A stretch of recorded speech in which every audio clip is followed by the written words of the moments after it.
makhluk yang dari sorga itu ada 4. Maksudnya makhluk yang dari sorga itu asalnya itu ada 4. Pertama Hajar Aswad, yang kedua makam Ibrahim, yang kedua Sungai Nil dan Efrat. Sungai Nil dan Efrat maksudnya asal airnya. Kalau sekarang ya sudah bukan dari sorga, asal airnya Efrat dan Nil itu semua dari sorga, dari mata air sorga. Kemudian makam Ibrahim itu kan ada tempat pijakan kaki Ibrahim. Kalau makam Ibrahim dibuka itu ada pijakan kaki Ibrahim. Lah pijakan itu dari perhiasan sorga. Kemudian Hajar Aswad. Lah Hajar Aswad saat diturunkan dari sorga itu dia bercahaya. Cahaya inilah yang kemudian mempertemukan antara Adam dan Hawa, yang satu di Sri Lanka, yang satu di Jeddah. Akhirnya keduanya mendekati cahaya itulah. Ketika sudah dekat, maka tempat dekat pertemuan itu disebut Muzdalifah. Muzdalifah itu artinya karena sudah dekat dengan Arafah. Adam dan Hawa sudah di Muzdalifah.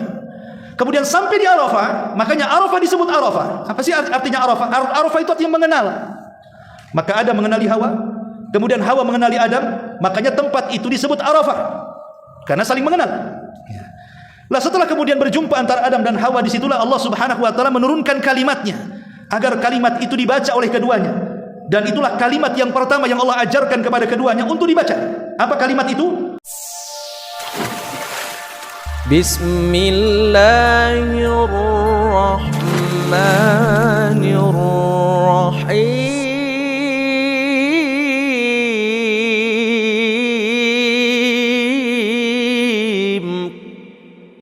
Masih membahas surah Al-Baqarah, dan kita masih masuk pada kisah Nabi Allah Adam alaihi salatu wassalam pada ayat ke-34 dan seterusnya.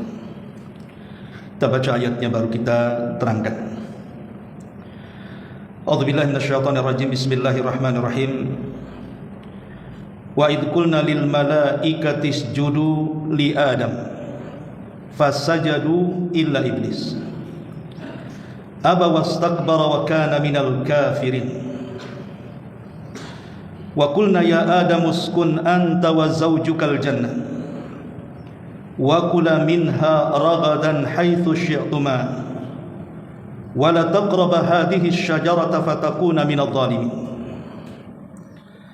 Fa azallahuma asy-syaitanu 'anha fa akhrajahuma mimma kana fi wa qulna ihbitu ba'dukum li ba'd aduwwun wa lakum fil ardi mustaqarrun wa mata'un ilahin. Dan ingatlah ketika kami berfirman kepada para malaikat, sujudlah kalian kepada Adam, maka mereka pun para malaikat sujud kecuali iblis. Ia menolak sujud dan menyombongkan dirinya, dan ia termasuk golongan kafir. Lalu kami berfirman, wahai Adam, tinggallah engkau dan istrimu dalam surga, makanlah dengan nikmat berbagai makanan yang ada di surga sesukamu, dan janganlah kamu dekat dengan pohon ini, sesungguhnya kamu termasuk orang-orang yang zalim. Lalu setan menggelincirkan keduanya dari surga sehingga keduanya dikeluarkan dari surga, segala kenikmatan yang ada di dalamnya. Ketika keduanya ada di sana, lalu kami berfirman, turunlah kalian ke bumi sebagian kamu menjadi musuh bagi yang lainnya, serta bagi kamu ada tempat tinggal dan kesenangan di bumi sampai batas waktu yang ditentukan. Baik, ma'asyiral muslimin wal muslimat rahimakumullah. Ayat ini masih mengkisahkan kepada kita tentang kisah Nabi Allah Adam alaihi salatu wassalam. Dan Nabi Allah Adam alaihi salatu wassalam adalah Abul Bashar. Dia adalah bapa manusia semuanya.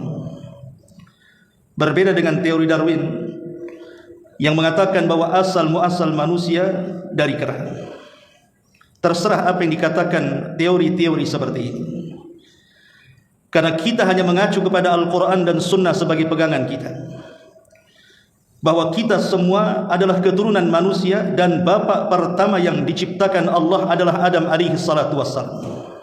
Berarti kita adalah keturunan Adam alaihi salatu wassalam, bukan keturunan kera.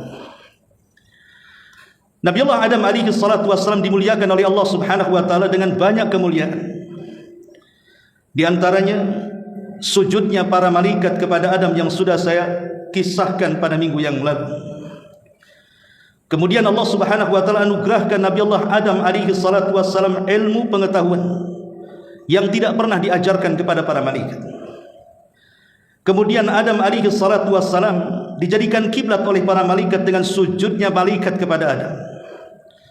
Bahkan lebih daripada itu, Allah Subhanahu wa taala langsung menciptakan Adam oleh dirinya langsung dan dijadikan makhluk sebaik-baik bentuk yang Allah katakan laqad khalaqnal insana fi ahsani taqwim. Sungguh kami ciptakan manusia dalam sebaik-baik bentuk.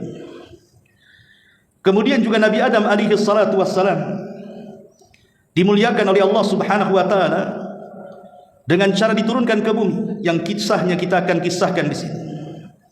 Karena dengan turunnya Adam ke bumi, kemudian dia pun mengakui dosa yang sudah dilakukannya, dan Allah Subhanahu wa taala muliakan setelahnya bahkan seluruh anak turunannya. Allah katakan walaqad karramna bani Adam. Kami muliakan Adam dan seluruh keturunannya. Kalau Adam tidak turun ke bumi, maka Allah Subhanahu wa taala tidak akan memuliakan kita semua sebagai turunan Adam alaihi salatu wassalam. Ma'asyiral muslimin wal muslimat rahimakumullah. Dalam ayat yang kita akan kisahkan ini adalah kisah pembangkangan iblis kepada Allah Subhanahu wa taala. Bagaimana iblis bisa membangkang dan tidak mau sujud kepada Adam alaihi salatu wassalam padahal diperintah Allah. Kita tahu bahwa iblis sendiri di dalam Al-Quran memang namanya iblis.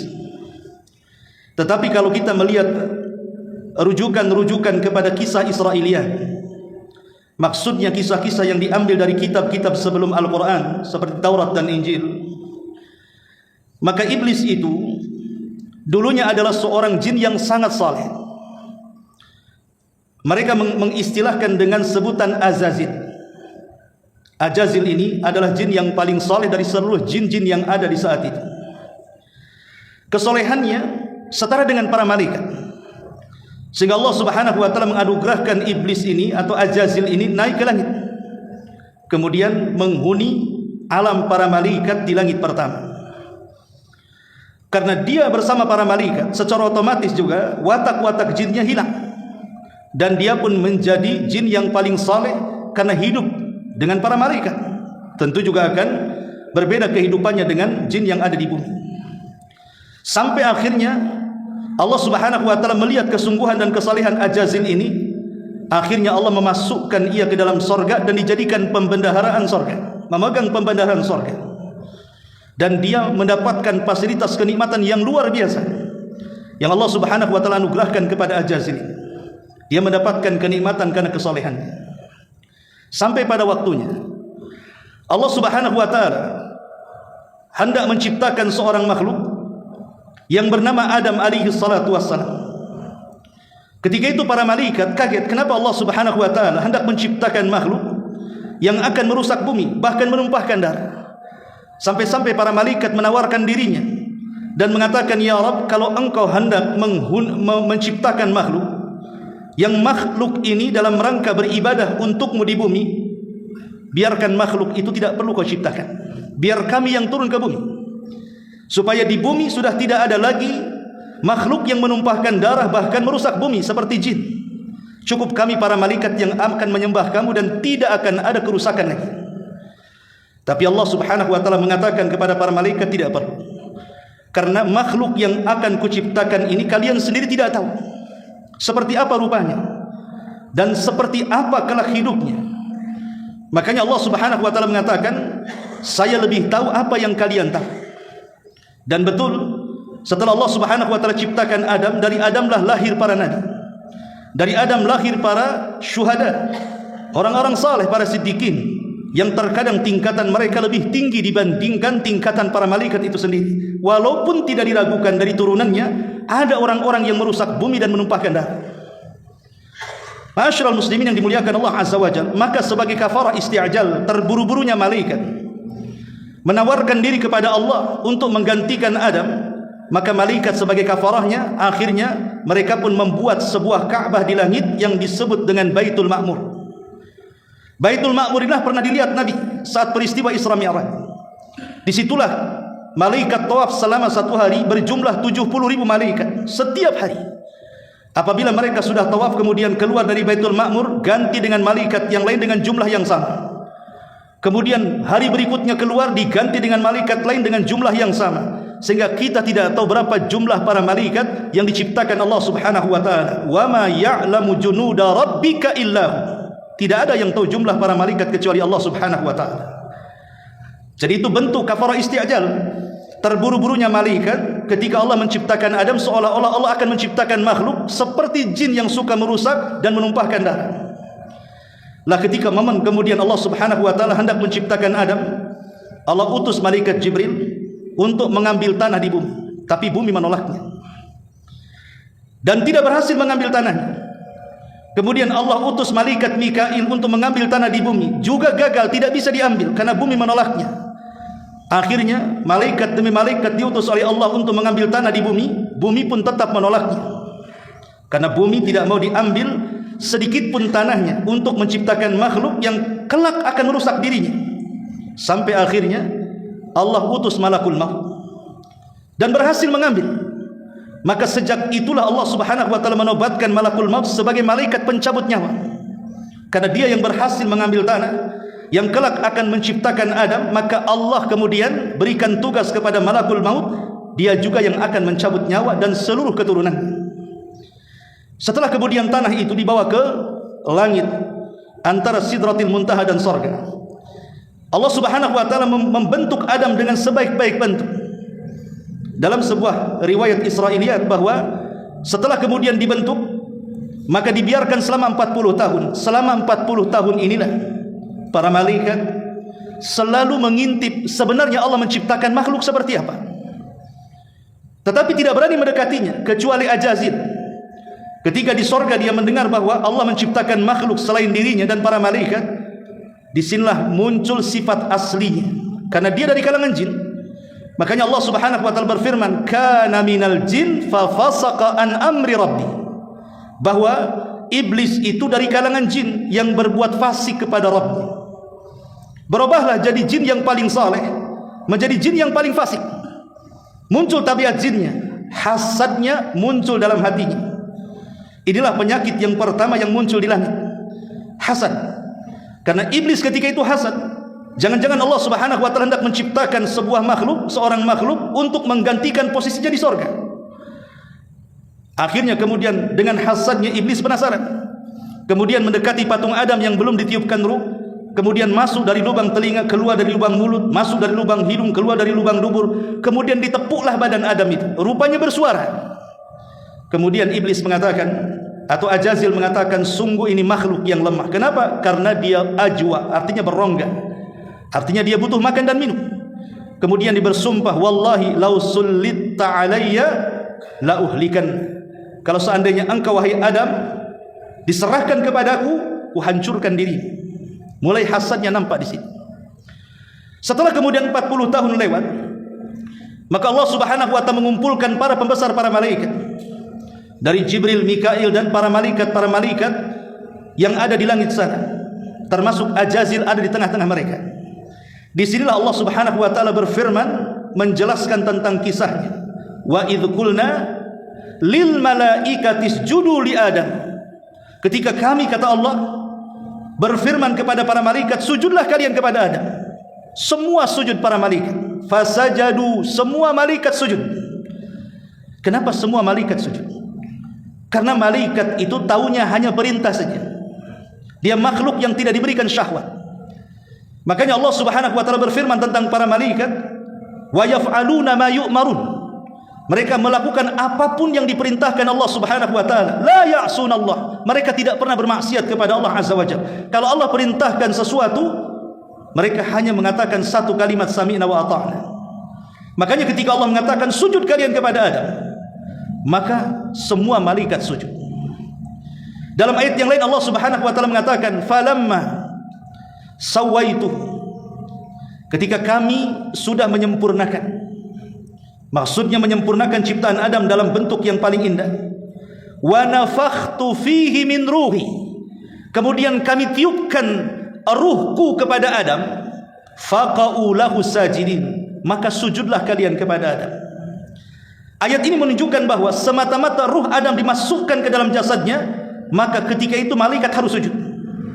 Di sini saya sudah jelaskan, ada yang mengatakan bahwa sujudnya para malaikat kepada Adam ini karena mereka ingin menjadikan Adam sebuah kiblat, sama dengan kita sujud ke Baitullah Al-Haram. Ada juga yang mengatakan bahwa sujudnya para malaikat kepada Adam ini karena ruh yang ditiupkan. Karena ruhnya Adam itu kan ruh biasa. Itu ruh yang disandarkan kepada Allah Subhanahu wa taala. Makanya mereka pun sujud kepada ruh yang mulia yang dinasabkan kepada Allah, bukan kepada jasadnya. Karena manusia itu mulia bukan karena jasad.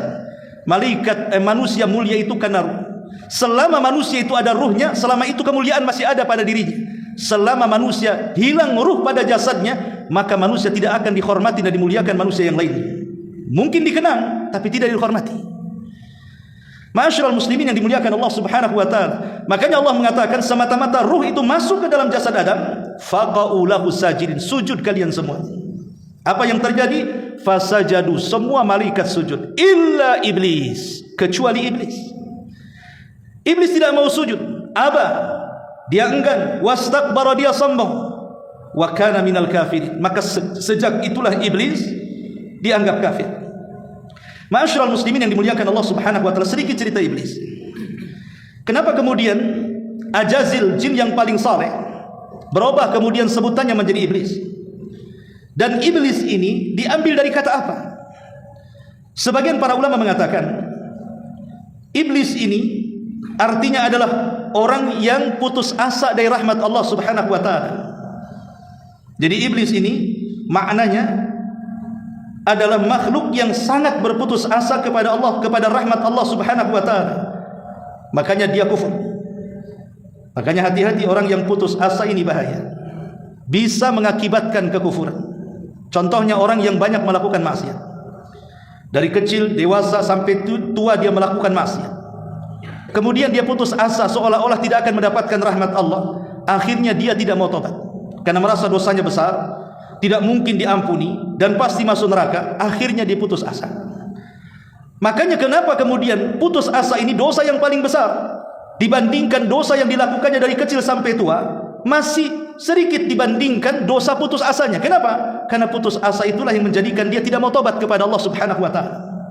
Yang menghalangi dia bertobat itu putus asa. Padahal kalau seandainya orang yang melakukan dosa itu mau bertobat, Allah pasti mengampuni tobatnya, mengampuni dosa-dosa dengan tobat nasuhannya.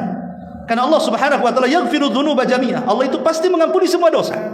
Tidak ada satu dosa, bahkan sebesar-besar dosa syirik sekalipun, yang tidak akan pernah terampuni. Kalau dia bertobat sebelum wafatnya, Allah akan ampuni dia. Kecuali kalau dia mati di atas kesyirikan besar, lain ceritanya. Ma'asyiral muslimin wal muslimat rahimakumullah. Ada sebagian ulama yang mengatakan bahwa iblis ini bagian dari para malaikat. Tetapi pendapat yang kuat wallahu alam bahwa iblis ini dari kalangan jin. Karena ayat yang mengatakan kana minal jin. Di situ Allah katakan iblis itu dari kalangan jin, bukan para malaikat. Cuman hidup di alam para malaikat, itu saja. Sebab kalau seandainya jin itu dari kalangan para malaikat, malaikat tidak ada hasad dalam hatinya. Karena mereka tidak ada syahwat. Tidak ada kesombongan, karena mereka tidak ada syahwat. Yang memungkinkan orang terkena penyakit hasad dan kibar sombong itu adalah makhluk yang diberikan syahwat. Dan makhluk yang diberikan syahwat cuma dua. Kalau tidak manusia, ya jin. Makanya kemudian pendapat yang kuat wallahu alam berdasarkan ayat tadi bahwa iblis itu dari kalangan jin. Ma'asyiral muslimin yang dimuliakan Allah Subhanahu wa taala. Adapun perbedaan antara iblis kemudian jin dan syaitan, tentu kita sudah paham bahwa iblis adalah pembesar daripada jin. Dan jin sendiri adalah makhluk yang diciptakan oleh Allah dari ujung cahaya api sebelum Allah menciptakan Adam. Dan setelah Allah menciptakan para malaikat, mereka menghuni bumi. Jadi yang menghuni bumi pertama kali itu bukan manusia, tapi kalangan jin. Dari mana kita tahunya bahwa bumi ini pertama dihuni oleh kalangan jin? Dari perkataan para malaikat. Ketika malaikat mengatakan kepada Allah Subhanahu wa taala, saat Allah mengatakan inni ja'ilun fil ardi khalifah, bahwa saya akan menciptakan satu makhluk yang akan menghuni bumi. Jin berpikir, jangan-jangan makhluk ini akan menumpahkan darah dan juga akan merusak bumi. Pertanyaannya, makhluknya belum diciptakan, artinya Adam belum diciptakan. Kenapa para malaikat langsung berasumsi negatif? Tidak ada kebaikan sekali di perkataan para malaikat. Langsung menjustis dan mengatakan bahwa makhluk ini akan merusak bumi dan akan menumpahkan darah. Kenapa malaikat sampai bicara seperti itu? Tidak lain dan bukan karena malaikat hendak mengkiaskan jangan-jangan makhluk yang diciptakan ini sama dengan jin yang sebelumnya sudah menghuni bumi, di mana kalangan jin suka merusak bumi, bahkan suka menumpahkan darah. Jangan-jangan Allah akan menciptakan makhluk seperti mereka. Dari sini kita tahu bahwa bumi sebelumnya dihuni oleh kalangan jin. Kemudian Allah Subhanahu wa taala ciptakan Adam ini untuk menjadi khalifah, dan makna khalifah itu artinya makhluk pengganti. Seperti Abu Bakar khalifah karena dia mengganti Nabi. Kemudian Umar juga khalifah karena dia mengganti Abu Bakar. Maka manusia menjadi khalifah karena dia mengganti jin, yang harusnya jin memakmurkan bumi, tetapi mereka merusak dan menumpahkan darah. Mereka tidak layak tinggal di bumi. Makanya kemudian Allah gantikan kekhilafahan mereka dengan diciptakan Adam dan anak keturunannya. Lalu jin tinggal di mana kalau begitu? Satu hari mereka sedang melakukan kerusuhan yang luar biasa. Maka Allah Subhanahu wa taala mengirimkan pasukan para malaikat untuk mentertibkan jin yang ada di bumi. Dari situlah jin-jin yang jahat dilempar ke lautan, dilempar ke hutan, ke tempat-tempat yang tidak ada penghuni manusia di situ. Makanya kemudian kita tahu dalam hadis Nabi SAW, istana terbesar iblis itu di mana? Di lautan. Ada seorang syekh namanya Isa Daud, walaupun kitabnya banyak dikritik. Jadi Isa Daud ini seorang peruqyah dari Mesir. Dia meruqyah jin yang masuk ke dalam tubuh seorang muslim, diruqyah sama seorang yang bernama Isa Daud ini. Lah percakapan Isa Daud ini dengan seorang muslim yang diruqyah itu dicatat dalam sebuah kitab. Dialog antara Isa Daud dengan seorang jin muslim yang masuk ke tubuh seorang muslim. Lah di antara percakapannya itu, yang memang banyak sekali yang dikritik para ulama, salah satunya adalah dia mengatakan bahwa jin yang ketika diajak dialog, dalam dialognya itu bahwa Dajjal akan keluar dari segitiga Bermuda. Tentu ini bertentangan dengan hadis Nabi SAW, karena Dajjal tidak muncul di situ. Dajjal itu akan muncul di Khorasan, di Iran sana. Ya. Tetapi di situ ada dialog bahwa menceritakan tentang istana iblis itu ada di segitiga Bermuda. Salah satu perbincangan Isa Daud itu bahwa istana iblis itu ada di segitiga Bermuda. Sehingga sepanjang sejarah kita sering mendengar ada kapal masuk ke situ dan tidak pernah kembali, kemudian pesawat ada yang tersedot kemudian tidak pernah kembali. Intinya lautan yang sangat menakutkan di dunia, segitiga Bermuda itu. Lah Isa Daud ketika berdialog dengan jin itu dikatakan bahwa istana iblis itu ada di segitiga Bermuda itu. Walaupun tentunya dalam hadis Nabi SAW tidak dijelaskan laut mana sebenarnya yang dijadikan istana oleh iblis itu. Karena hadis Nabi SAW hanya mengatakan bahwa setiap hari iblis itu akan mengirim pasukan dari tengah lautan di dalam istananya untuk menggoda Bani Adam ke daratan. Ada di antara mereka yang menggoda yang akhirnya sholat jadi tidak sholat, yang tadinya suka puasa jadi tidak puasa, suka baca Quran meninggalkan Quran, yang suka tidak maksiat akhirnya berzina, mabok, khamar dan begitu seterusnya. Sampai ada satu utusan jin itu yang dengan semangat melaporkan dia sudah membuat keluarga kaum muslimin bercerai-berai, berpisah cerai di antara mereka. Maka iblis bangkit kemudian mengambil piala dan meletakkan di kepalanya dan mengatakan, sebaik-baik tentara adalah dirimu. Kenapa iblis kemudian sangat bangga dengan utusannya apabila berhasil menjadikan sebuah keluarga retak sampai cerai, dibandingkan orang yang meninggalkan, yang tadinya sholat kemudian meninggalkan sholat, dibandingkan orang yang tadinya suka baca Quran akhirnya tidak baca Quran lagi, dibandingkan orang yang jatuh kepada zina, mabok dan yang semacamnya. Kenapa dia lebih suka dengan pasukannya kalau ada yang mencerai-berai keluarga kaum muslim? Tentu ada alasannya. Kalau orang mabok itu merugikan satu orang yang mabok saja. Orang yang meninggalkan sholat merugikan dirinya sendiri.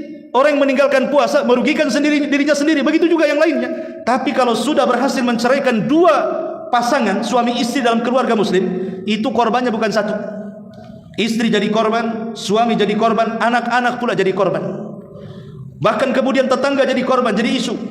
Kemudian durhaka orang tua kepada anak, orang tua jadi korban, jadi banyak korbannya. Tetapi yang ingin saya katakan bahwa hadis ini memang umum, tidak dijelaskan lautan mana. Cuman dari dialog Isa Daud, ya kita tidak percaya 100%, cuman saya menjelaskan bahwa beliau berdialog dengan seorang jin yang kerasukan dan mengatakan bahwa istananya ada di segitiga Bermuda. Wallahu a'lam. Kita tidak tahu di mana, yang jelas bahwa di tengah lautan. Lautan mana? Wallahu a'lam.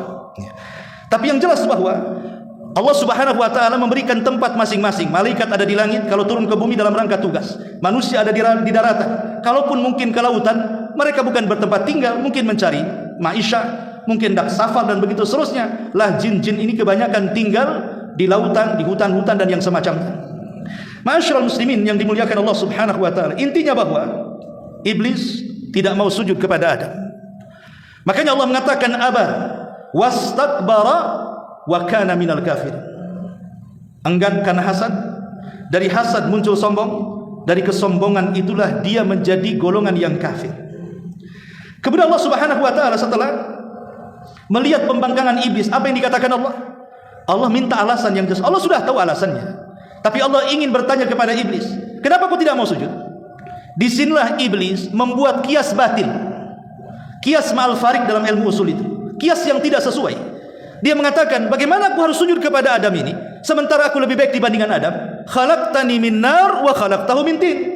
Aku diciptakan dari api, sementara kau ciptakan Adam dari tanah. Tentu aku lebih baik dibandingkan Adam. Alasannya kenapa? Api itu lebih dekat dengan cahaya, dan malaikat tercipta dari cahaya. Sementara tanah jauh panggang daripada cahaya. Tanah tidak bercahaya, tapi kalau api kan bercahaya. Seolah-olah iblis ingin mengatakan, saya lebih mirip bentuknya dengan malaikat, sementara Adam ini tidak ada sama sekali mirip dengan malaikat. Kenapa aku harus sujud kepada Adam? Seolah-olah iblis mengatakan dia lebih baik dibandingkan Adam, karena lebih mirip dengan malaikat dibandingkan Adam yang sama sekali tidak mirip dengan malaikat. Tapi ini adalah kias yang batil. Kemiripan-kemiripan seperti ini tidak bisa dijadikan kias, karena belum tentu tanah lebih buruk dibandingkan api. Buktinya api itu manfaatnya hanya membakar, sementara tanah ini kita bisa membangun masjid, membangun rumah, membangun jalan, banyak kemudian fasilitas ibadah kita bisa membangun dari tanah. Apakah kemudian masjid bisa dibangun dari api? Kemudian pesantren-pesantren bisa dibangun dari api? Sementara itulah tempat-tempat beribadah kita kepada Allah Subhanahu wa taala. Jadi kalau kita mau berlogika, kita katakan tanah jauh lebih baik dibandingkan api, karena api tugasnya cuma satu, bakar, enggak ada lagi. Ma'asyiral muslimin yang dimuliakan Allah Azza wa Jalla, sejak itulah Allah murka, dan Allah Subhanahu wa taala katakan kepada iblis, keluar kau dari sorga, keluar. Maka dikeluarkanlah iblis dari sorga, tapi belum ke bumi, masih di sekitar langit. Disitulah Allah Subhanahu wa taala setelah mengeluarkan iblis dari sorga, justru di sini Allah Subhanahu wa taala memuliakan Adam, yang ini membuat hasadnya lebih tinggi lagi. Iblis sudah hasad, makin tinggi lagi hasadnya. Kenapa? Karena setelah iblis keluar dari sorga, Adam pula dimasukkan ke dalam sorga. Apa enggak makin marah si iblis ini? Makanya Allah mengatakan, wa qulna ya Adam uskun anta wa zaujukal jannah. Dan kami katakan, wahai Adam, masuklah engkau dan istrimu ke dalam sorga. Saat Adam alaihi salatu wassalam tertidur, tiba-tiba Allah Subhanahu wa taala mengambil rusuk yang paling bengkok, yang paling atas, yang dekat dengan jantung. Kemudian rusuk itu diambil dan diciptakanlah Hawa. Makanya disebut Hawa. Kenapa Hawa? Hawa itu artinya oksigen. Angin yang kita keluarkan itu disebut Hawa. Kenapa Hawa disebut Hawa? Karena satu-satunya makhluk di alam semesta yang diciptakan dari zat yang hidup itu adalah Hawa. Adam ini sudah hidup, diciptakan dari benda yang hidup, makanya disebut Hawa. Lah ketika kemudian Adam tidak menyadari bahwa tulang rusuk yang paling atas, yang paling bengkok, yang dekat dengan jantung itu diambil oleh Allah, kemudian diciptakan istrinya Hawa, dibaringkan di sampingnya. Adam pun ketika terbangun terkejut, tiba-tiba ada seorang wanita di sampingnya. Kemudian Adam mengatakan kepada wanita di sampingnya, "Mana anti? Siapa kamu? Kenapa Allah Subhanahu wa taala ciptakan kamu?" Maka Hawa pun menjawab ucapan Adam dan mengatakan, "Liaskuna ilaika." Agar dengan kehadiranmu bisa membawa ketenangan kepadamu. Di sini Allah Subhanahu wa taala katakan, "Wa min ayatihi an khalaqa lakum min anfusikum azwaja litaskunu ilaiha wa ja'ala bainakum mawaddatan wa rahmah inna fi dzalika laayatin liqaumin yatafakkarun." Dan dari tanda-tanda kuasa Allah, wa min ayatihi an khalaqa lakum min anfusikum azwaja. Allah ciptakan dari dirimu sendiri, maksudnya Adam, pasanganmu Hawa. Untuk apa? Litaskunu ilaiha, agar engkau bisa tenang kepadanya. Wa ja'ala bainakum mawaddatan wa rahmah, dan kami jadikan pada diri engkau bersayang, berkasih, dan itu adalah tanda bagi orang-orang yang memiliki akal sehat. Jadi dengan kehadiran Hawa di sisi Adam itu membuat ketenangan kepada Adam alaihi salatu wassalam. Sebab saat Adam berada di sorga, Adam tidak tenang hidupnya. Padahal di sorga itu kenikmatannya yang luar biasa. Ma la ainun ra'at, wala udhunun sami'at, wala khatara ala qalbi bashar. Kenikmatannya tidak bisa dilihat mata, kenikmatannya belum pernah didengar telinga, kenikmatannya tidak bisa direnungkan dalam pikiran manusia, saking nikmatnya. Tapi Adam tidak tenang.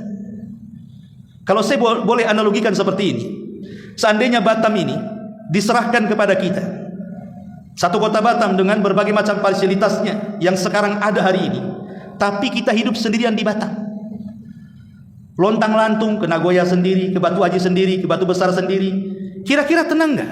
Nggak akan tenang hidup sendiri. Walaupun kota Batam milik kita, kita rajanya, tapi nggak ada orang kecuali kita. Itulah yang dirasakan Adam. Kenikmatan sorga tidak bisa membuat dia tenang.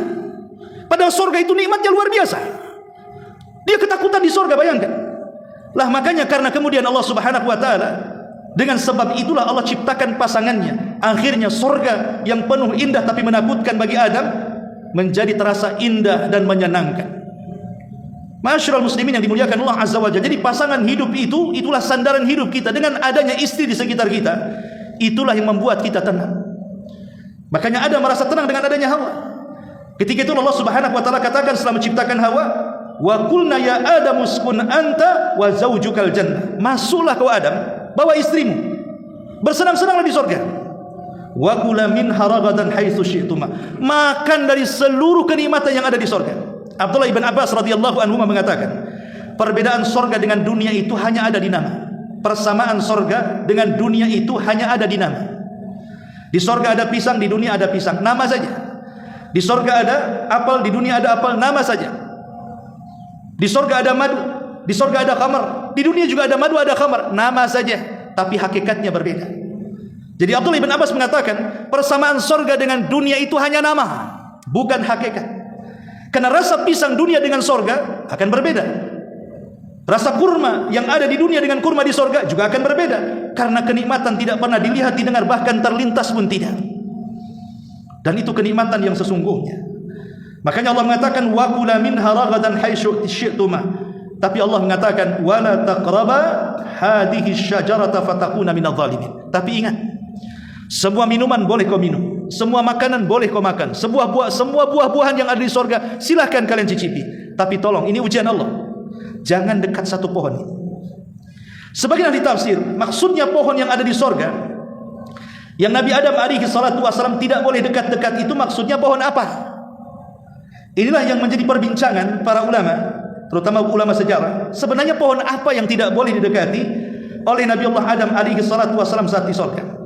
Ada yang mengatakan bahwa pohon yang tidak boleh didekati Adam adalah syajaratut tin, buah tin, ma'ruf wat tini waz zaitun wa turi sinin, buah tin.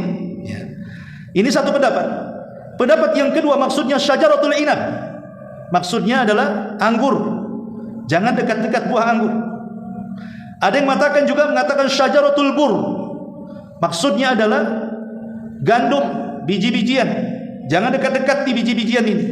Ada yang mengatakan tadi anggur, ada yang mengatakan dia inab, atin, dan macam-macam para ulama mengatakan. Ada yang mengatakan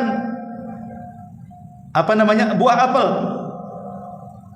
Makanya sebagian orang barat, mereka membuat perusahaan itu dengan perusahaan Apple. Alasannya karena itu salah satu buah yang ada di sorga. Tetapi kalau kita melihat Al-Quran, tidak ada kalimat ini. Allah hanya mengatakan wala taqraba hadhihi syajarah. Jangan dekat pohon-pohon ini. Pohon apa itu? Wallahu alam.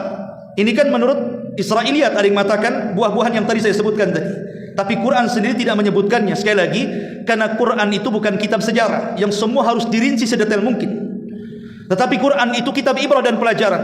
Cukup kemudian menjelaskan secara global, kemudian diambil dan dipetik pelajaran, itu sudah cukup. Kalau kita ingin membentangkan, ya merujuk kepada kitab sejarah. Karena Quran bukan kitab sejarah. Quran itu kitab ibrah, kitab pelajaran yang kita ambil pelajarannya untuk kita amalkan. Makanya tidak dijelaskan pohonnya pohon apa, karena tidak ada faedahnya. Tetapi subhanallah, semakin dilarang, manusia ini semakin penasaran. Tentu pada awalnya Nabi Allah Adam alaihi salatu wasallam sangat patuh dengan perintah Allah. Tapi iblis ada kesempatan. Ketika ada kelemahan di sorga, bahwa ada satu pantangan tidak boleh didekati Adam dan Hawa. Kalau didekati pasti akan jadi masalah. Inilah yang menjadi senjata iblis untuk mengacau Adam. Dengan cara apa? Memberikan was-was. Bagaimana caranya memberikan was-was? Bukankah iblis di luar sorga, sementara Adam dan Hawa dalam sorga? Di sini menjadi perbincangan ulama sejarah. Ada yang mengatakan bahwa iblis ini bekerja sama dengan ular yang selalu masuk ke luar sorga. Dia masuk ke tubuh ular, kemudian ular ini masuk ke dalam sorga. Makanya dia bisa masuk ke dalam sorga. Ini kisah Israiliyat, tidak ada dalam Quran dan Sunnah. Tapi ada juga yang mengatakan bahwa iblis dengan kelicikannya dia bisa masuk ke dalam sorga. Entah bagaimana caranya. Apakah Allah tidak tahu? Allah tahu. Tidak mungkin Allah tidak tahu. Tapi kenapa Allah membiarkan? Karena Allah itu kalau menghendaki sesuatu, pasti Allah membuat sebabnya. Innallaha idza arada syai'an ahya asbabah. Allah kalau menghendaki sesuatu, Allah akan ciptakan sebabnya. Bagaimana Allah akan menurunkan Adam dari sorga ke bumi, sementara Allah sudah katakan saya akan buat satu makhluk yang akan menjadi khalifah di bumi, sementara orangnya di sorga. Bagaimana caranya mengeluarkannya dari sorga supaya menjadi khalifah di bumi? Makanya Allah buat sebab. Allah biarkan iblis masuk, kemudian memberikan was-was kepada Adam. Tapi pendapat yang kuat wallahu alam bahwa iblis tidak pernah masuk ke dalam sorga, karena Allah sudah mengusirnya. Lalu bagaimana caranya? Wallahu alam. Yang jelas bahwa Allah berikan kekuatan kepada iblis, walaupun dia berada di luar sorga, dia sanggup memberikan was-was ke dalam sorga yang ada Adam dan Hawa di situ. Bagaimana caranya? Wallahu alam. Tapi yang jelas setiap hari iblis memberikan was-was, tapi Adam sanggup bertahan dengan was-was itu. Dan inilah kehebatan was-was syaitan. Setan ini kalau hendak menjerumuskan kita ke dalam maksiat, setan tidak akan menarik tangan kita. Terasa gitu tangan iblis nari-nari, ayo kita mabok, ayo kita zina, ayo enggak, atau dorong, terasa dorongannya dari belakang. Tidak. Setan itu tidak pernah menarik tangan kita, mendorong badan kita, mengikat kemudian membawa ke tempat maksiat. Tidak. Dia hanya memberikan was-was kecil dalam hati. Was-was ini bahaya sekali, padahal dia hanya bisikan saja. Bisikan itu yang membuat kita akhirnya jadi ahli maksiat. Lah Adam alaihi salatu wassalam itu terus diberikan bisikan-bisikan itu. Tetapi subhanallah, Adam masih tahan imannya sampai iblis putus asa. Kemudian dia membuat trik sumpah. Dia datang dengan was-was sumpah. Dia mengatakan di hadapan Adam alaihi salatu wassalam, wa qasamahuma inni lakuma laminan nasihin. Iblis pun bersumpah di hadapan Adam bahwa dia adalah orang yang akan selalu memberikan nasihat kepada Adam.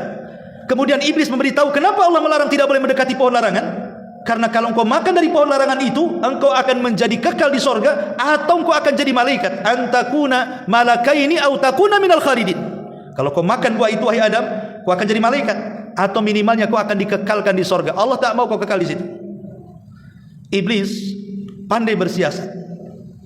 Dan Adam alaihi salatu wasallam tergoda dengan sumpah iblis dan langsung percaya. Kenapa? Bagaimana mungkin ada sumpah dalam rangka dusta di alam para malaikat?